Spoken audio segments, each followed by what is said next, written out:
आज दिवसभर संकष्ट चतुर्थी निमित्ताने भाविकांनी मोठ्या प्रमाणामध्ये जी आहे ती दगडूशेठ बाप्पाच्या दर्शनासाठी गर्दी केलेली पाहायला मिळते। आपण माझ्या मागच्या बाजूला पाहू शकतो की भाविक जे आहेत ते आता 9:30 होऊन गेलेले आहेत, तरी सुद्धा रात्रीचे 9:30 होऊन गेलेले आहेत तरी सुद्धा या मंदिरामध्ये दर्शनासाठी आलेले पाहायला मिळतात।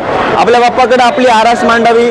आज खरं तर संकष्ट चतुर्थीचा दिवस आहे, या निमित्तानं बाप्पाचं पूजन केल्यानंतर आपले दुःख कमी होतात अशा प्रकारची धारणा जी आहे ती भाविकांमध्ये पाहायला मिळते। आणि त्याच निमित्तानं जे असेल ते विद्यार्थी असतील किंवा वयोवृद्ध असतील किंवा अगदी लहान मुलं सुद्धा असतील दर्शनासाठी मोठ्या प्रमाणामध्ये जे आहेत ते दगडूशेठ बाप्पाच्या दर्शनासाठी येताना पाहायला मिळतात।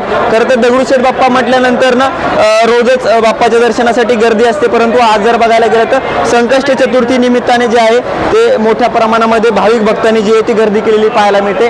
बाप्पाला जी आहे आपण पाहतो की हार आणि फुलांची जी आहे ती मोठी आरास आणि हाराळी ज्याला आपण म्हणतो दुर्वा, त्याची सुद्धा आरास जी आहे ती लावलेली पाहायला मिळते। आणि त्याच एक सुंदर रूप जे आहे, मनमोहक रूप जे आहे ते दगडूशेठ बाप्पाचं या निमित्तानं खरं तर भाविक भक्त आपल्या डोळ्यामध्ये साठवून घेताना पाहायला मिळत आहेत। खरं तर संकष्ट चतुर्थी म्हटल्यानंतर ना उपवास असेल किंवा चंद्र दिसण्याची प्रतीक्षा असेल, भाविक भक्त मोठ्या प्रमाणामध्ये करत असतात आणि चंद्राप्रमाणे जे आहे ते आपल्या बाप्पाचं दर्शन होण्यासाठी सुद्धा एक मोठी आस त्यांच्या मनामध्ये लागलेली असते आणि तीच आस पूर्ण करण्यासाठी, तीच मनोभावना पूर्ण करण्यासाठी जे आहे ते भाविक भक्त या ठिकाणी आलेले आपल्याला पाहायला मिळतात।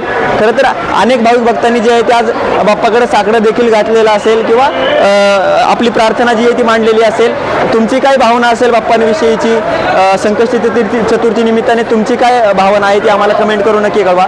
आणि अशाच माहितीपूर्ण व्हिडिओसाठी आणि बातम्यांसाठी पाहत राहा नवराष्ट्र। धन्यवाद।